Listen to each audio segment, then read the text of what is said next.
18 মাস যাবত পারিবারিক আমার স্ত্রীকে নিয়ে উনি পরকীয়া আসক্ত হয়ে আমার সাথে মানে বিভিন্ন ধরনের ঝামেলা করতেছে। আমার সন্তানগুলো রাইখা আমার স্ত্রী চলে গেছে এবং উনি চক্রান্ত কইরা আমার স্ত্রী দিয়া আমার স্ত্রীকে ব্ল্যাকমেল কইরা আমার বিরুদ্ধে শরীয়তপুর কোর্টে মামলা করাইছে, বিভিন্ন দপ্তরে অভিযোগ দেওয়াইছে। আমার স্ত্রীকে নিয়ে এসে বিভিন্নভাবে গেম খেলতেছে। তো এর মাঝে আমার এই 3 সন্তানকে নিয়ে আমি দীর্ঘ 18 মাস একেবারে মানবেতর জীবনযাপন করতেছি। পেটের ব্যথায় কান্নাকাটি করছে। আমি পরে সকালে আইসা স্যারের আমি বলছি, স্যার আমার একটু ছুটি লাগবে, আমার বাচ্চাটা অসুস্থ, পেটের ব্যথায় চিন্তাইছে। স্যারে বলছে মানে তোমার ছুটি দেওয়া হইব না। আমি কই স্যার ইমার্জেন্সি, আমার বাচ্চাটা একেবারে রাতে কান্নাকাটি করছে, তোমার ছুটি দেওয়া হইব না। আমি বলছি তুমি পরে জন্য টিউসারের ফোন দাও। আমি পরে টিউসারের ফোন দিয়েছি, বলছে হেড স্যারের সাথে ম্যানেজ করে নেন। পরে হেড স্যারের কাছে আবার আমি বিনীতভাবে অনুরোধ করছি। উনি বলছে বাচ্চার জন্য এত জ্বলে কেন, বাচ্চা কি তোমার? মানে এরকম আমার বাচ্চারে নিয়ে উনি একটা অপবাদ দিছে।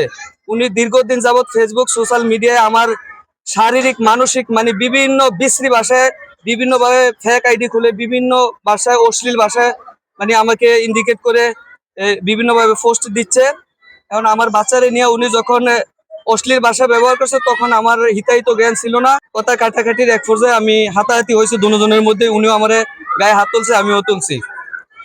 আমি সর্বশেষ ওইটার কারণে আমাকে তদন্ত সাপেক্ষে সাময়িক বরখাস্ত করা হয়েছে। যাতে দেলোয়ার স্যার সঠিক বিচারটা পায়, ওনার বাচ্চারা যাতে সঠিক বিচারটা পায় এবং মায়ের আদর স্নেহ থেকে বঞ্চিত না হয়।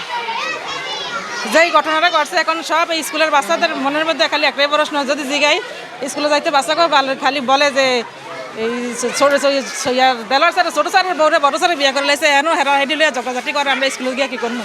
এই ছোটো ছোটো বাচ্চাদের মাথার ভিতরে এইটা ঢুকে গেছে। তাইলে ভাবা আর বড় কি শিখবো আর কি লেখাপড়া করবো? আমাদের দেলোয়ার স্যারের যে ক্ষতিগ্রস্তটা হয়েছে, আমরা বিভিন্ন গণমাধ্যম সূত্রে জানতে পেরেছি যে তাকে বহিষ্কার করা হয়েছে। আমরা এই বহিষ্কারের প্রত্যাহার চাই।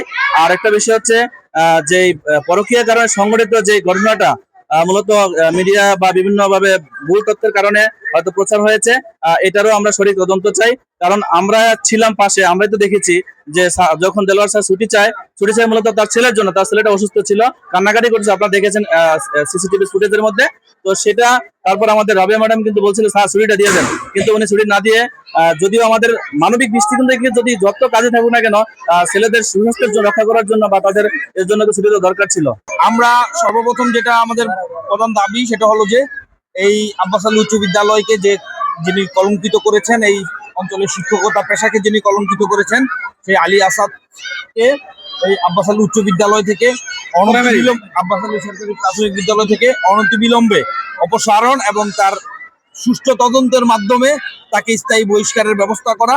এবং এই যিনি ভিকটিম আমাদের দেলোয়ার ভাই, উনি দীর্ঘদিন যাবৎ ওনাকে যেই পরিমাণ মানসিক নির্যাতিত করা হয়েছে এবং তার সন্তানদেরকে যেভাবে অসহায় করে ফেলেছে, তাকে একজন মানসিকভাবে তাকে যেভাবে ট্রমাটাইজ করা হয়েছে, সেটার জন্য আলী আসাদের যেরকম শাস্তিমূলক ব্যবস্থার দাবি জানাচ্ছে। আব্বাস আলী উচ্চ বিদ্যালয় এবং আব্বাস আলী সরকারি প্রাথমিক বিদ্যালয় এই ধরনের অনাকাঙ্ক্ষিত ঘটনা আর কোনোদিন ঘটে নাই, আমার জানা নাই। কিন্তু আজকে যে অনাকাঙ্ক্ষিত ঘটনার জন্য যে দায়ী, সে আজকে প্রায় 20 মাস যাবৎ এই স্কুলের একজন সহকারী শিক্ষকের ওয়াইফের সাথে তার পরকীয়া চলতেছে, দহরম মহরম চলতেছে তার স্ত্রীর সাথে।